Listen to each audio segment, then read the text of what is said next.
I've conditioned myself to assume it would be a tackle, and now Malik Nabers has officially entered the conversation. And his numbers are absurd. Like we talked about, he had 1,600 yards receiving, 18 yards per catch, 14 touchdowns. Here's what I like. He had 2 consecutive 1,000-yard seasons with Jaden Daniels. And we know Jaden Daniels has his limitations, going to be a top 5 QB.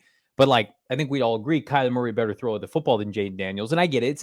It's SEC. It's college football. And there's some crazy numbers. But that makes me feel better than one-year wonder guy in the Big Ten or the Pac-12 that went off against guys who aren't going to play in the league.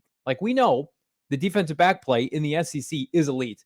Yeah. Malik Nabers had 1,000-yard receiving season in the SEC for Brian Kelly when he was 19 years old.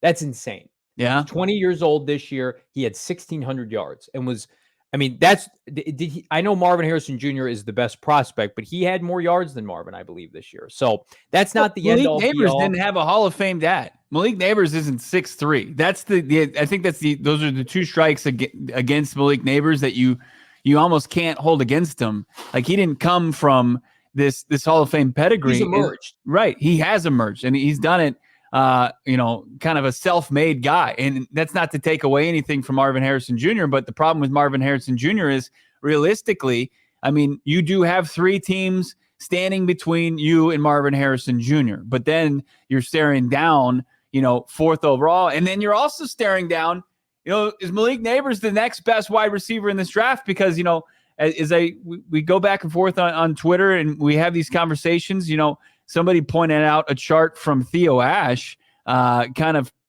comparing the 3 top wide receivers in this draft of Harrison Jr. and Nabers and Rome Odunze, and also put in Keon Coleman, who I think this chart will maybe make cool on Keon Coleman. But look at this. As far as from catches to yards to touchdowns to yards per route run, contested target rate, how often they're getting open, and how often they're going up against corners, and then their contested catch rate, total EPA, success rate, drop percentage. Look at these guys. You look at Rome Odunze's number and you're like, he's him, right? And then you look at what Nabers did and you pit him versus Marvin Harrison Jr. and then what these guys project about. If you don't get Marvin Harrison Jr., the next 2 guys, not a bad consolation prize. Rome Odunze's yards per reception is the dumbest shit I've ever seen. It's 20 yards per catch. Yeah. Now, I like the Pac-12. RIP the Pac-12. It's dead now. Mm-hmm. It's not the SEC. And Marvin, Marvin's a generational prospect. We'll put him off to the side for a second, because I think we both agree he's the blue chip of the blue chips. He's the 1%er. I still would go with Malik Nabers over Rome Odunze just based on better conference, younger.